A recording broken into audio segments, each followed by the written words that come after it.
Start off by saying, first of all, thank you to all the fans in here today for making it a great atmosphere. I thought that was electric in there at times during the game, and a lot of things he did obviously led to that and gave the fans stuff to cheer for. A lot of respect for Coach Hardaway, their program, the Memphis team, the program in general, and their players. And lastly, really excited for our seniors, Luke Davis, Gio Majuru, Dimitri Gardner, and without, last but not least, Jordan Riley. In terms of, we have another home game and there's still basketball to be played, but this was the designated honoring day for our seniors, and for all four of those guys to contribute to the win.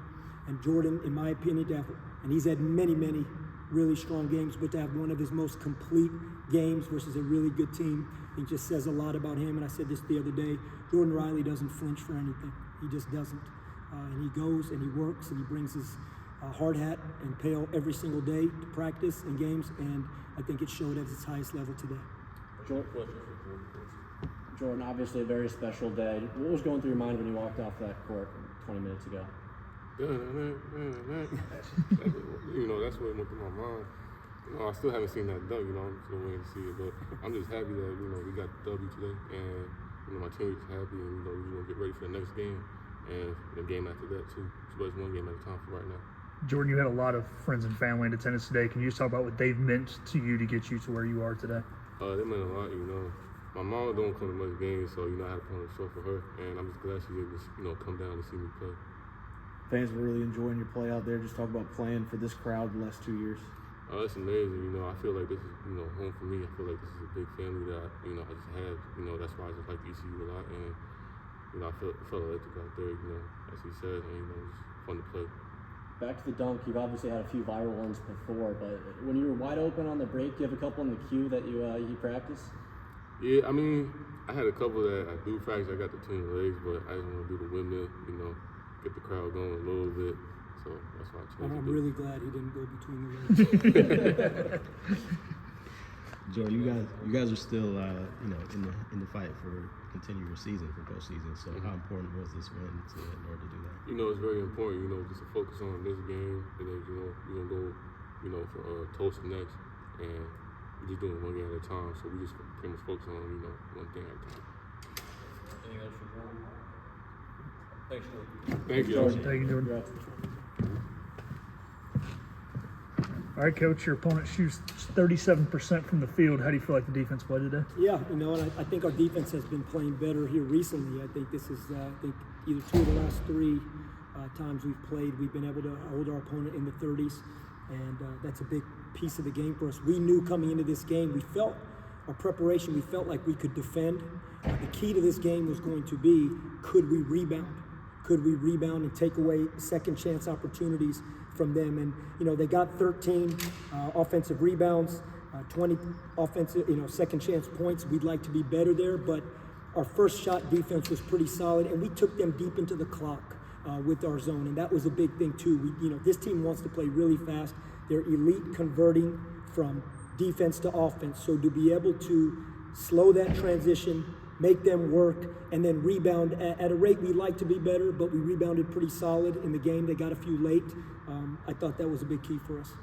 Obviously a lot of talent on that team, as you just said, but it felt like you guys were the hungrier bunch today. Just how crucial was that? I don't know if we were hungry. I know that. I will never speak on behalf of another ball club. I have too much respect for their team, their players, and their coaching staff, and that program in general. We were definitely hungry. And we've been hungry all year. There's been a lot of heartache and a lot of gut-wrenching losses. And you think about that 7-day span from Wichita State to UTSA, and the extreme devastation to the exhilaration of a victory, and trying to execute down to the very last second as we did at UTSA. And this team is hungry. This team is resilient. I've said that. What was great to see was the balance, multiple guys playing real well. Even when Eli gets that foul, and that's a tough one at the end of the first half, we couldn't get Reed in quick enough. We were trying. He picks up his fourth. Now Reed and Luke Davis really step up in the second half, and we have to try and manage because Eli was playing really well. So I thought that was a team victory, but there's no doubt that our ball club is hungry. Coach, you said before the season started you really needed Jordan to step up into a leadership role and be that number one guy, and he's done nothing short of it. He's just been great. So just talk about his impact. A little bit. Yeah, I said that, and again, my remarks when we started about him, the way he worked, I saw it all last year. Okay, he doesn't flinch. He doesn't flinch any day in practice. He comes with the same mindset, the same body language. He doesn't ask for reps off ever. And he's done that for 2 consecutive years. And so this year he had to do it. We knew the target would be on his back, but when all of us spoke in October and November early, I felt like we would have Jay Woodard that could take his role from last year. Trevi LeBeau was returning. Gio Emajuru, I thought, could give us what C.J. Walker gave us in a different role, but I knew Jordan would step into the R.J. Felton role, and he's done that. But what's so impressive about Jordan is he's done it now when we lost those guys. I was thinking about this last night. The reason we didn't go with Dimitri Gardner in the spring was because of Trevi LeBeau, Jay Woodard, and Dahi Quinn on our roster. And that's the reason we end up being fortunate enough to get him in December, because they're not available to play anymore. But through that all, whether it was November 3rd or 4th to today, March 1st, Jordan has been the same. And that's why I say he doesn't flinch, and he will continue to be that. And that's why he will always have a home here as someone that has been always loyal. He could have gone elsewhere last year, we know that, but he wanted to be here. He bleeds purple, and he'll always have a home here at ECU and in Greenville. Coach John Gilbert came out in support of you coming back next season, and how does a win like this kind of validate what he said about you? I don't want to get into validation because I feel very confident in the program that we've built here. I'm very appreciative and honored to be the head coach here. I'm very appreciative of John Gilbert, our administration, Chancellor Rogers, and the opportunity to be and lead this men's basketball program. And I will continue to do it with the same exuberance, the same tenacity and intensity, with the mindset of we're going to continue to build a really good program. Again, I know what's been built here. This season hasn't gone the way we wanted, but much like lessons learned from Wednesday a week ago versus Wichita State through today, there's lessons that have been learned this season that we will look and we will self-reflect and we'll make adjustments and we will do the necessary things that are needed to rectify some of those in the off-season. And I'm just, again, very excited, proud, thankful that we'll have an opportunity to do that again. But there's still ball to be played this year, and I love what you said, because we say this to the team, we're in the fight right now. We're still in the fight. And as long as we're in the fight, a 1-0 mentality, when we get in that ring Thursday night, gives us our best chance to stay in the fight. And that's what we can control, and that's all we can worry about. Coach, they always say you want to be playing your best basketball in March. Just, how do you think you guys have really taken that step from, just the beginning of this year until now?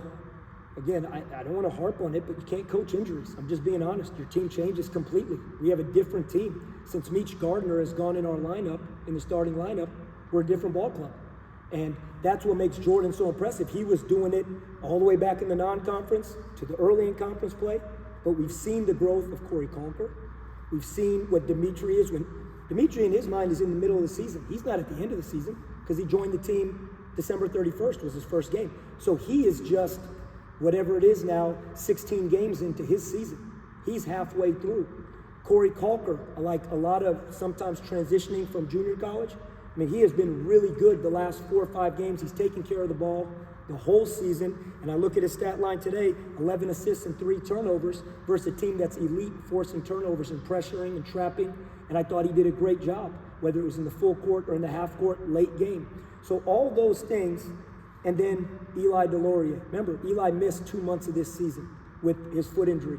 So I think we saw again today what he did in the first half. We see the player. So we thought this puzzle would look a little different, but all you can do is when it gets shaken up, try and put it back together. And I feel like we've always, in my 4 seasons here, played some of our best basketball in February and March, and I hope we can continue to do so. And that's all we can control. Just out of curiosity, as you guys make this push and gain some steam in the standings, is that something you guys talk about, look at much, or is it just kind of block it out and stay in there? No, we're pretty open and transparent because, about 2-3 games ago, we said, look, guys, we're not going to win this conference. That was our goal. And I really believed going into this season, as a full, healthy roster, I felt we had a team to go compete for the top of this conference and go attack it. And that's why we scheduled the way we did. I really believed that going into conference play, that we could exceed what we did, 10 wins last season. But it didn't work out that way. So you make adjustments. You're trying to do on-the-court adjustments, personnel adjustments, anything you can do to give the best chance to win. Dimitri was a huge piece of that. Players starting to play better. Yeah, absolutely, we talk about it. We say, look, we're in a fight. There's these 4 or 5 teams that we're in it with, and here's where it is. Because it's like a season within a season. Because what has happened prior is irrelevant at the moment because of the way the conference made the conference tournament. It's never been like that. Not every conference has this. But the fact that only 10 go, we are within a second, third season within a season is where we're at right now. And what we have to do is try and play our best. We're 6-4 over our last 10. I think we're playing our best basketball. Unfortunately, I don't know if we, and I don't believe we fully control our own destiny, but what we do control is how prepared we are. We talked about being prepared today.